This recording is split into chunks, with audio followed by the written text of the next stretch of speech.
नमस्कार, बदमाश 24/7 में आपका स्वागत है। मैं हूं अर्चना मिश्रा। आगे बढ़ने से पहले सबसे पहले एक नजर आज की हेडलाइंस पर।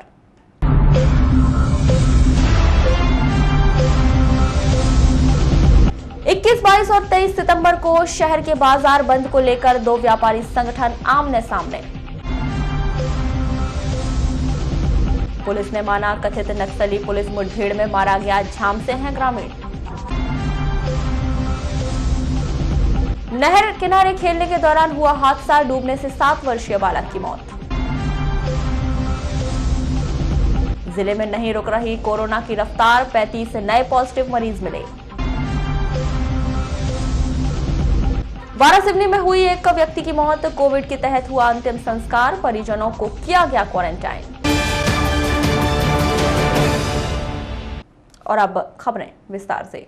सतपुड़ा चैंबर ऑफ कॉमर्स ने कोरोना संक्रमण के बढ़ते प्रभाव को देखते हुए 21, 22 और 23 सितंबर को बालाघाट शहर का बाजार, दुकानें बंद रखने का आह्वान किया है। तो वहीं दूसरी ओर चैंबर ऑफ कॉमर्स में इस बंद को समर्थन देने से इनकार कर दिया है। दो व्यापारी संगठनों के आपसी मतभेद और मतभेद के कारण यह बंद अब कहीं से भी पूरी तरह सफल होता नहीं दिखाई दे रहा है। चैंबर ऑफ कॉमर्स के द्वारा समर्थन नहीं दिए जाने के बावजूद भी सतपुड़ा चैंबर ऑफ कॉमर्स द्वारा 18 सितंबर को जिला प्रशासन को जानकारी दी गई कि वे 21, 22, 23 सितंबर को बंद का आह्वान कर रहे हैं। बंद की जानकारी देने कलेक्ट्रेट कार्यालय पहुंचे सतपुड़ा चैंबर ऑफ कॉमर्स के अध्यक्ष राजेंद्र अग्रवाल ने बताया कि उनके द्वारा बंद का आह्वान किया गया है। इस बात की जानकारी जिला प्रशासन को दी गई है। उन्होंने बताया कि किसी भी व्यापारी से जबरदस्ती बंद के लिए दबाव नहीं बनाया जाएगा। व्यापारियों ने स्वेच्छा से बंद करने की बात कही है। इस बंद के दौरान आवश्यक सेवा, दूध, सब्जी, दवाई दुकानें खुली रहेंगी। वहीं दूसरी ओर व्यापारियों के एक और संगठन द्वारा इस बंद को समर्थन नहीं दिए जाने के सवाल पर सतपुड़ा चैंबर ऑफ कॉमर्स के अध्यक्ष राजेंद्र अग्रवाल ने बताया कि उनके द्वारा चैंबर ऑफ कॉमर्स संगठन से बंद को समर्थन देने कहा गया था, लेकिन उन्होंने समर्थन नहीं दिया। दूरभाष पर चर्चा के दौरान सतपुड़ा चैंबर ऑफ कॉमर्स के अध्यक्ष अभय सेठिया ने स्पष्ट कर दिया है कि इस बंद को उनके संगठन की ओर से कोई समर्थन नहीं किया जा रहा है। वारासिवनी थाना अंतर्गत ग्राम पंचायत बरबसपुर कायदी में 18 सितंबर की दोपहर करीब 1:30 बजे 7 वर्षीय बालक वेदांत टेकाम नहर में गिर गया, जिससे पानी में डूबने से उसकी मौत हो गई। प्राप्त जानकारी के अनुसार ग्राम पंचायत बरबसपुर निवासी सोहन टेकाम का 7 वर्षीय पुत्र वेदांत टेकाम रोजाना की तरह अपने ही ग्राम में अपने मित्रों के साथ खेल रहा था और यह जिस स्थान पर खेल रहा था वहां से करीब से ही नहर गुजरी है। इस दौरान खेलते खेलते वेदांत नहर के किनारे पहुंच गया, तभी उसका पैर स्लिप हो गया और वह नहर में गिर गया, जिस पर वेदांत के मित्रों ने देखा कि वेदांत नहर में गिर गया है तो तत्काल दौड़कर ग्रामीणों और उसके परिवार को घटना की जानकारी दी, जिस पर परिवारजनों ने पुलिस को उक्त जानकारी दी और वेदांत को ढूंढने की कोशिश की, लेकिन उसका पता नहीं लग पाया। इसके बाद पुलिस ने घटना स्थल पर पहुंचकर नहर को बंद करवाया और वेदांत को नहर में ढूंढना शुरू किया। इस समय ग्राम रजगांव के मछुआरे नहर में जाल बांधकर मछली पकड़ रहे थे, जिसमें वेदांत आकर फंस गया। ये खेलते खेलते चले गए बच्चे। ये कहाँ खेल रहे थे? ये अपने गांव से 400 मीटर करीब में नहर है जी। तो नहर में खेलते खेलते चले गए बच्चे लोग उधर, तो पैर फिसलने से वो बच्चा गिर गया। तो दूसरा बच्चा आके बताया, फिर तो बोले वो गिर गया। ये लड़का कहाँ का रहने वाला है? ग्राम बरबसपुर का। बरबसपुर का। क्या उम्र है इसकी? 7 साल। 7 साल। तो ये फिर कहाँ मिला? रजेगांव के पास। रजेगांव के पास मिला? नहीं दिख रहा था बहुत समय, यानी वो करीब 5 बजे मिला। ये घटना है 1:30 बजे की। पुलिस के द्वारा अभी पुलिस लाई है और रखे यहाँ अभी तक।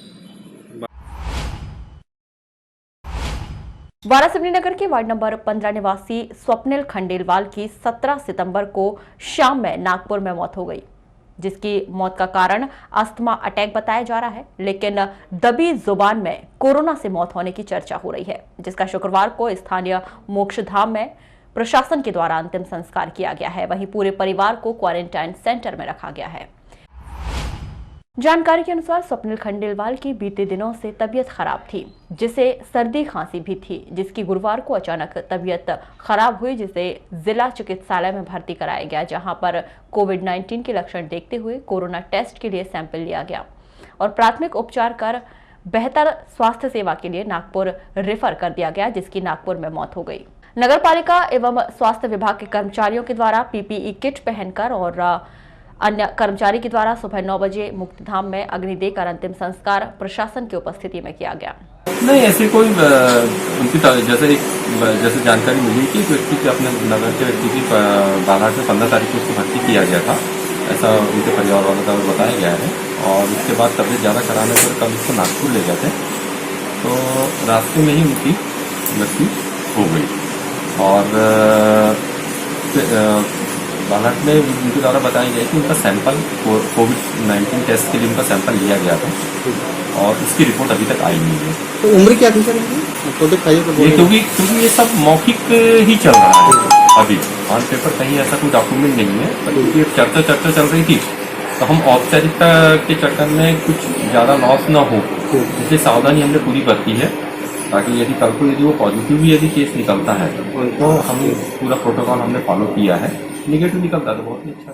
17 सितंबर को देर रात में प्राप्त रिपोर्ट के अनुसार बालाघाट जिले के 35 मरीज कोरोना पॉजिटिव पाए गए हैं। इनमें 13 लांजी तहसील के, 3 बिरसा के, 2 किरनापुर के, 7 लालबर्रा के, 6 बालाघाट के, 2 लामता के, 1 खैरलांजी और 1 वारासिवनी का मरीज शामिल है। मुख्य चिकित्सा और स्वास्थ्य अधिकारी डॉक्टर मनोज पांडे से मिली जानकारी के अनुसार कोरोना पॉजिटिव पाए गए मरीजों में लांजी तहसील के ग्राम मनेरी के 3 मरीज, लांजी के 6 मरीज, 1 बड़गांव का, 1 टेंडवा के 3 मरीज, बिरसा तहसील के भीमजोही के 2 मरीज और पिपरटोला का 1 मरीज, किरनापुर तहसील के ग्राम कांदरी कला का 1 मरीज, कनेरी का 1 मरीज, लालबर्रा तहसील के ग्राम पिपरिया का 1, बघौरी का 1, बम्बनी का 1, मानपुर के 2, बिरसौला के 2 मरीज, लालबर्रा का 1 मरीज, मोतीनगर बालाघाट के 2 मरीज, वार्ड नंबर 1 बूढ़ी बालाघाट का 1 मरीज, वार्ड नंबर 12 बालाघाट का 1, वार्ड नंबर 19 बगीचा टोला का 1, बालाघाट तहसील के ग्राम हीरापुर का 1 मरीज, बनिया टोला वारासिवनी का 1, खैरलांजी तहसील के ग्राम भौरगढ़ का 1 और वार्ड नंबर 5 वारासिवनी का 1 मरीज शामिल है। इन मरीजों में 29 पुरुष और 6 महिलाएं शामिल हैं। इस प्रकार बालाघाट जिले में अब तक कुल 665 मरीज कोरोना पॉजिटिव पाए जा चुके हैं। इनमें से 277 मरीजों का उपचार किया जा रहा है। 379 मरीज ठीक होकर अपने घर जा चुके हैं। 6 मरीजों को उपचार के लिए मेडिकल कॉलेज छिंदवाड़ा रेफर किया गया है और 3 मरीजों की मौत हो चुकी है।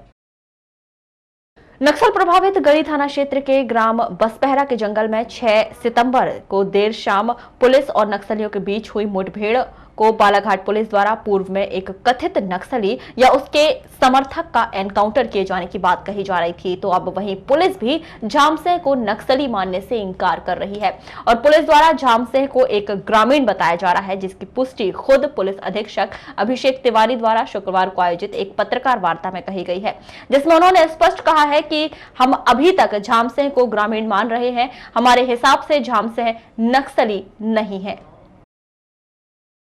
बता दें कि पुलिस अधीक्षक अभिषेक तिवारी के द्वारा यह बात तब कही जा रही है जब इस पूरे मामले की मजिस्ट्रियल जांच शुरू हो गई है। वहीं भोपाल स्तर से इस पूरे मामले की जांच सीआईडी द्वारा कराई जा रही है। वहीं मानव अधिकार द्वारा नोटिस मिलने के बाद पुलिस द्वारा मृतक झामसेह को ग्रामीण बताया जा रहा है। वहीं पुलिस ने इस मामले में 302 का अपराध दर्ज कर मामले की छानबीन शुरू कर दी है। इस मामले में पुलिस द्वारा यह पता लगाया जा रहा है कि किसकी गोली से झामसेह की मौत हुई है।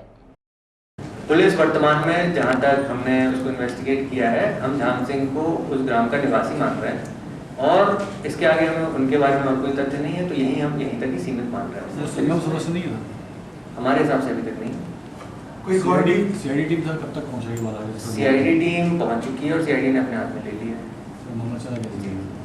सर खबर ये भी आ रही है कि मानवाधिकार आयोग ने भी पुलिस इस मामले में 3 दिन में प्रतिवेदन मांगा जाए, तो इसमें ये जो प्रोटोकॉल रहता है कि 48 घंटे में हमको प्रतिवेदन भेजना रहता है, तो वो प्रतिवेदन बालाघाट पुलिस की तरफ से भेजा जा चुका है और फिर उसके बाद 3 महीने में एक विस्तृत प्रतिवेदन जिसमें कि सभी चीज़ें होती हैं, सारी जो आपकी जांच प्रतिवेदन है या विवेचना कहाँ तक पहुँची है या यदि कोई जो आपकी मजिस्ट्रियल इंक्वायरी हुई है तो वो उसका क्या रिपोर्ट है, वो सभी रिपोर्ट्स 3 महीने का उसमें टाइम रहता है, तो उस समय फिर दी जाएंगी। मध्य प्रदेश पुलिस में थाना गढ़ी में 302 का अपराध दर्ज है और उसमें ही विवेचना कर रही है। अब वो सीआईडी के पास है, तो उसमें वो 302 किसके द्वारा हुआ, किसकी गोली से हुआ, उसकी विवेचना में काम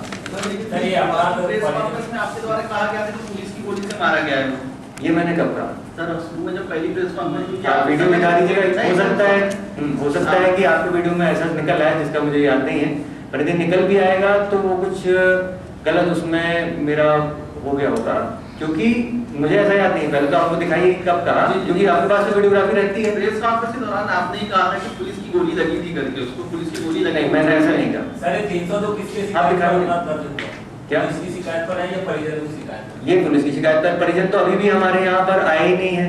उनको हमने बहुत प्रयास कर रहे हैं, लगातार हमारे कुछ अधिकारी भी गए वहाँ, सिविल डिपार्टमेंट के भी अधिकारी जा रहे हैं, पुलिस अधिकारी जा रहे हैं, तो अभी तक वो आ ही नहीं रहे हैं। और वहाँ उस गाँव में गढ़ी थाने में जब एक दिन ज्ञापन ही हमें मिला है अभी तक, जो गढ़ी थाने में था, दूसरा ज्ञापन बालाघाट में मिला है। इसके अलावा परिजनों से लगातार हम अभी भी निवेदन कर रहे हैं, आपके माध्यम से भी निवेदन करना चाहूँगा कि वो आएँ और जो कहना, इनफैक्ट अब तो सीआईडी के पास है, तो सीआईडी को भी अपना पूरा पक्ष बताएं, जिससे कि निष्पक्ष जांच हो सके। पुलिस अधीक्षक अभिषेक तिवारी के बयान पर गौर करने के बाद यह बात स्पष्ट हो जाती है कि पुलिस द्वारा 6 सितंबर की देर शाम कथित नक्सली या नक्सलियों के समर्थक का एनकाउंटर किए जाने की बात कही जा रही थी, वह पूरी तरह से झूठी है और पुलिस द्वारा इस मामले को लेकर एक झूठी कहानी बनाई गई थी। बहरहाल यह कहानी कितनी सच्ची है और कितनी झूठी है, इस बात का खुलासा आगामी समय में हो सकता है, क्योंकि अब तक इस पूरे मामले की जांच पूर्ण नहीं हो पाई है। जांच रिपोर्ट आने के बाद ही कहा जा सकता है कि पुलिस द्वारा बनाई गई यह कहानी कितनी सच्ची है और ग्रामीण झामसे की मौत का असली जिम्मेदार कौन है। जिले के बिरसा थाना क्षेत्र में आने वाले ग्राम कोदान में आसमानी बिजली गिरने से एक कृषक गोविंद पिता नवल सिंह बिलसरे 35 वर्ष की मौत हो गई। 17 सितंबर को यह घटना उस समय हुई जब कृषक अपने खेत गया हुआ था। प्राप्त जानकारी के अनुसार 17 सितंबर को कृषक गोविंद रोज की तरह अपने खेत गया हुआ था। करीब 3:30 बजे तेज बारिश के दौरान जहां गोविंद बिलसरे खड़ा हुआ था, वहीं चट्टान में आसमानी बिजली गिरने से आसमानी बिजली के पत्थर का टुकड़ा कृषक गोविंद बिलसरे के सिर पर लगा, जिससे इस कृषक गोविंद की मौके पर ही मौत हो गई। बीते कुछ दिनों से शहर के भीतर 1 और 2 के सिक्के जैसे दुकानदार और खरीदार दोनों के लिए बहस का विषय बन गए हैं। जब भी कोई खरीदार दुकान पर जाता है और सिक्के देने की बात करता है तो दुकानदार ये कहते हुए उन्हें लौटा देते हैं कि 1 और 2 के सिक्के देने पर वह सामान नहीं देंगे। इसके पीछे दुकानदार और खरीदार दोनों अपनी अपनी परेशानी कुछ इस तरह से बता रहे हैं। 21, 22 और 23 सितंबर को बंद को लेकर शहर के 2 व्यापारी संगठनों के बंद को लेकर चल रही खींचतान के बीच थोक सब्जी विक्रेता एसोसिएशन द्वारा शहर की आम जनता को जानकारी दी गई है कि प्रत्येक सोमवार को छोड़कर सब्जी बाजार बाकी दिन खुले रहेंगे। थोक और चिल्लर की सभी सब्जी व फलों की दुकान है इस लॉकडाउन में चालू रहेंगी, लेकिन प्रति सोमवार को फल और सब्जी की दुकानें बंद रहेंगी। फल और सब्जी विक्रेताओं ने शहर की जनता से निवेदन किया है कि वे कभी भी बहकावे में ना आए, अफवाह में ना आए। सब्जी बाजार केवल सप्ताह के सोमवार के दिन बंद रहेगा। तो ये थी अब तक की खास खबरें। अगले न्यूज बुलेटिन के साथ फिर मुलाकात होगी, तब तक के लिए नमस्कार।